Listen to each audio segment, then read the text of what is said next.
अस्सलाम वालेकुम नाज़रीन, उम्मीद करता हूँ आप सब खैर खैरियत से होंगे। Today I am with the CEO of Zero Meter. So I thought कि हमें जानना चाहिए कि एक्चुअली ये ज़ीरो मीटर है क्या और ये करते क्या हैं।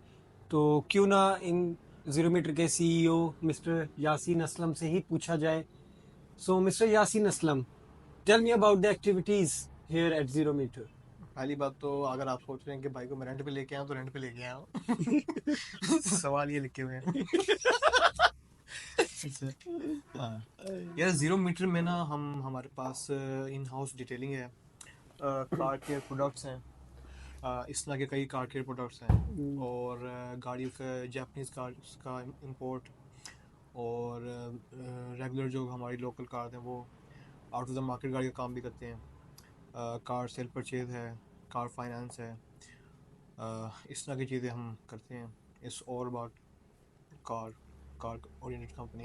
तो मिस्टर यासीन, आप इतने एजेड तो लगते नहीं। आप बकायदा मेरे ख्याल से मेरी एज के ही हैं। तो ये आपने कंपनी कब फाउंड की? कंपनी अराउंड 2020 में, like 3-4 years 4 ago. Years ago. तो तब आप स्टूडेंट थे या आप ऑलरेडी कहीं काम करते थे? जी, स्टूडेंट था। ओके। तो आपने मतलब अपनी स्टडीज के दौरान ही ये काम शुरू किया है? हाँ जी, तो आपने अपनी स्टडीज कंप्लीट कर ली है कि नहीं? अल्हम्दुलिल्लाह। पक्की बात है। हाँ जी। अच्छा।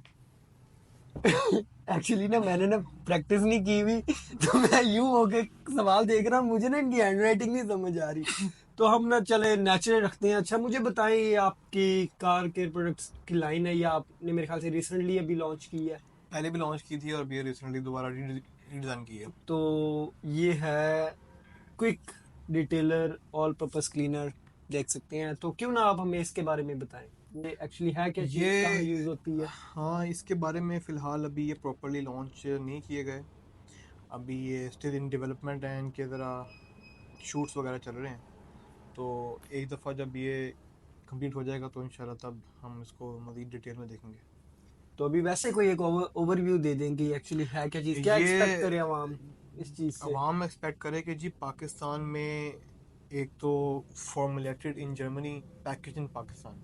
हम ये नहीं कहेंगे कि जी मेड इन पाकिस्तान डब्बे पे नहीं लिखा हुआ।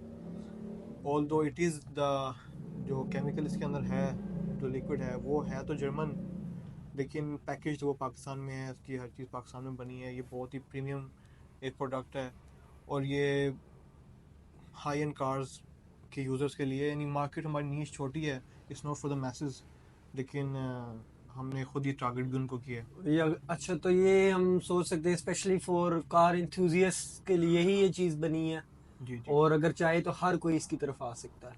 भी बेसिक रास्ता इनकी ज़रा ये थोड़ा प्रीमियम चीज़ है, इसकी ज़रा प्राइस वगैरह थोड़ी ज़्यादा है। इस वजह से ना ज़रा नीश हमारी छोटी है। अच्छा, तो मुझे बताएं, आप डिटेलिंग करते हैं, हुज इट? नहीं भाई, आपके वर्कर भी आ गए। गाड़ी की चाबी।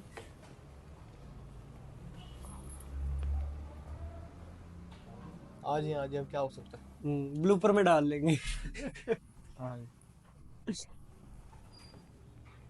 तो ये आपका वन ऑफ योर डिटेलर्स और he is one of our painters, yes. Oh painters. अच्छा, आप बॉडी वर्क्स का भी काम करते हैं? जी। अच्छा, ऑल इन हाउस है मतलब? हाँ, लेकिन स्पेसिफिक कस्टमर्स के लिए या अपनी अपनी गाड़ियों के लिए। ओके। आप गाड़ियों का नहीं पूछ रहे, लिखा भी हुआ है सवाल। अच्छा, तो आप बताएं फिर चलेगा। अब आपने खुद ही कह दिए, तो आप बताएं गाड़ियों के बारे में। कोई किस तरह की गाड़ियां आपके पास आती हैं? हमारे पास जापानीज़ कार्स, फ्रेश इंपोर्ट्स, उसके बाद लोकल गाड़ियाँ नई और यूज्ड, उसके बाद जो बड़ी गाड़ियाँ हैं ये हमारे पास सब शोरूम पे अवेलेबल होती हैं। और कोई अगर बंदा चाहता है कि उसको कोई गाड़ी हम ढूंढ के दें जो हमारे पास ऑलरेडी अवेलेबल नहीं, वो भी हम ढूंढ देते हैं। ओके, आप सोर्सिंग भी करके देते हाँ हैं। जी, सोर्स नहीं करते। तो जिस तरह आपने कहा कि आप इंपोर्ट की गाड़ियों में डील करते हैं, तो ये जो ब्रांड न्यू लॉन्च होती हैं डेली, तो वो भी आपके पास आती हैं? वर्ल्ड वाइड जो वर्ल्ड वाइड लॉन्च नहीं, होती हैं? वर्ल्ड वाइड जो अगर जापान में जो गाड़ी होती है वो हम 4 साल से ज़्यादा पुरानी गाड़ी नहीं मंगा सकते। वो ओके। फ्रेश जितनी मर्जी फ्रेश मंगा लें, 2024 की जो भी गाड़ी है। अगर किसी कस्टमर की डिमांड है तो मंगा लेते हैं, वैसे तो पाकिस्तान की मार्केट के हिसाब देखना पड़ता है। हम ज़्यादातर ये तकरीबन 3 से 4 साल पुरानी गाड़ियाँ ही इंपोर्ट करते हैं, इनको फ्रेश इंपोर्ट ही कहते हैं। यानी जैसे 2024 चल रहा है तो यानी 2024, 21-24 इस तरह की गाड़ियाँ आती हैं। अच्छा, मैं आपसे ना एक सवाल करना चाह रहा था कि जो मेरे से अवाम ने बहुत ज़्यादा सवाल किया है, क्योंकि जैसे मैंने भी अपनी गाड़ी आपसे काफ़ी दफ़ा डिटेल प्लस कोटिंग करवाई हुई है। तो आजकल एक चीज़ है पीपीएफ, ठीक है। तो मैं बस ये पूछना चाह रहा हूँ कि सिरेमिक या ग्राफीन कोटिंग या पीपीएफ, इन दोनों में से आप क्या कहते हैं अच्छा है? देखिए सिरेमिक और ग्राफीन कोटिंग जितनी मर्जी अच्छी हो, है तो एंड ऑफ द डे वो लिक्विड ही, ठीक है। वो एक फिजिकल आपको नहीं नज़र आएगा, है तो यानी फिजिकली लिक्विड, लेकिन वो उसकी जो माइक्रोन्स के अंदर लेयर्स है ना, वो बहुत ही कोई थिन है। जैसे गाड़ी पे क्लियर कोट होता है उस तरह एक सिरेमिक कोट या ग्राफीन कोट करते हैं। लेकिन जो पीपीएफ वो फिजिकली एक प्लास्टिक की शीट है जो कि सबसे पहले अमेरिका ने ज़रा टेक्नोलॉजी उसकी बनाई थी। अभी भी जो रोज़ अमेरिका में बनते हैं वो काफ़ी हाई रेट्स के हैं, 4-5 लाख शुरू होते हैं। लेकिन आजकल जो चाइना ने बनाए हुए हैं वो भी काफ़ी अच्छे हैं, गाड़ी को प्रोटेक्ट करते हैं, उसकी शाइन भी बरकरार रहती है, स्क्रैचेस वगैरह से बच जाती है गाड़ी। तो मैं तो कहूँगा कि पीपीएफ बेहतर है, लेकिन प्राइस के लिहाज देखा जाए तो तकरीबन 50% ज़्यादा उसके प्राइस है ओके। पीपीएफ की। अच्छा, आप मुझे बताएं कि आपको 4 साल तो हो गए इस इंडस्ट्री में। आप क्या कहते हैं इसके, इस बिजनेस के या इस जो भी आपका सिनेरियो चल रहा है, इसके प्लस पॉइंट्स क्या हैं और नेगेटिव पॉइंट्स क्या हैं? डिटेलिंग के काम में जो है प्लस पॉइंट ये है कि एक तो कैश का काम होता है कि चलो बिजनेस डिस्कस कर रहे हैं तो हम, और लाहौर शहर में गाड़ियाँ बहुत आते हैं, बिजनेस काफ़ी है, और लोग कार इंथुजियस्ट भी बहुत हैं, अपनी गाड़ियाँ करवाते हैं, उसके अंदर प्रॉफिट मार्जिन भी अच्छा है। लेकिन जो रेनी डेज होते हैं, ये जैसे कि कोई मौसम ख़राब हो गया कोई हॉलीडे आ गई, कोई हमारे मुल्क के हालात की वजह से, पॉलिटिक्स की वजह से कोई अप्स एंड डाउन हैं, तो उसकी वजह से हमारे बिजनेस भी इफेक्ट होता है। क्योंकि हमारे पास जिस बंदे ने आना है वो बंदा है वेल टू ऑफ है ना, वेल टू डू है।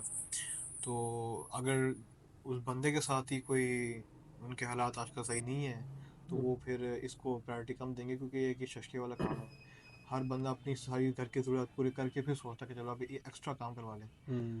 तो जब तक हालात ठीक होते हैं तो लोग एक्स्ट्रा काम करवाते हैं, जब हालात ठीक नहीं होते तो लोग एक्स्ट्रा काम नहीं करवाते। और अगर गाड़ियों के हिसाब से पूछा जाए तो गाड़ी तो हर बंदे की ज़रूरत है आजकल। 20 से 20, 30, 40 लाख वाली गाड़ियाँ बहुत ज़्यादा हॉट हैं, या फिर वो हॉट हैं जो 2-3 करोड़ की हैं, वो फिर जिनको फ़र्क कोई नहीं पड़ता वो लेते रहते हैं। चलें यासिन साहब, एक और मैं सवाल आपसे करूंगा जो मैं ना अपनी ज़ात के लिए करना चाह रहा था। आप मुझे बताएं, फ्रेंडली बजट में सबसे अच्छी गाड़ी और उसी बजट में सबसे वर्स्ट गाड़ी जो हमारी आवाम ले रही है, इसके बारे में आप बताएं कुछ। मैं उसको जनरली तो नहीं बताऊंगा, एक्सपीरियंस बेस नहीं बताऊंगा, लेकिन मेरा पर्सनल जो है ना, पर्सनली मैं बजट फ्रेंडली और जो कहते हैं ना कि आजकल गाड़ी ठीक है वो चलती चलने है, वाली गाड़ी। एलेंट्रा मुझे ज़्यादा अच्छी लगती है। एलेंट्रा, अच्छा ये ना थोड़ा सा मेरे बजट से तो बाहर है। ऐसा हाँ, मैं चाह रहा हूँ कोई आप 3.5 मिलियन 4 मिलियन तक रहे। बस इतने में रहना तो फिर करोला, करोला। करोला कभी धोखा नहीं देती। कभी धोखा नहीं दिया, वैसे ये बात तो है। अच्छा, ये आपने यही बात करके मुझे भी करोला लेके दी थी। हाँ जी। हाँ, लेकिन एक बात है, best choice of my life. Hmm. और अगर इसी में आपने पूछा था कि वर्स्ट, तो यानी कि इसमें फिर ब्रांड ही आती हैं, यानी कि जो आजकल छोटी गाड़ियाँ पिकांटो आल्टो, इनसे तो बेहतर है कि बंदा पुराने मॉडल की करोला ले ले। हाँ, लेकिन अवाम वो ऑल्टो पिकांटो और मेरे ख्याल से वैगनार कैटेगरी में फॉल करती है, फ्यूल एवरेज के लिहाज से वो लेती है। फ्यूल एवरेज के लिहाज से लेनी है आपने तो आप सस्ती भी लेनी है, अगर न्यू नहीं चाहिए तो आप कोई पुरानी जैपनीज ले लेना, 15-16 मॉडल जैपनीज ले लें, उसके फ्यूल एफिशिएंट भी होगा, प्राइस भी कम होगी। सो नाजरीन, ये था हमारा एक pilot episode with the CEO of Zero Meter mister Yasin Aslam. इसी तरह और हस्तियों के साथ हम आपको मिलेंगे, या खैर मेरे ख्याल से हस्ती तो सिर्फ यही होंगे, मेरी जगह शायद कोई और बंदा हो। ठीक है, तो तब तक के लिए अल्लाह हाफिज़, अपना ख्याल रखें, सब्सक्राइब लाइक कमेंट। ओके जी, अल्लाह हाफिज़। अल्लाह हाफिज़।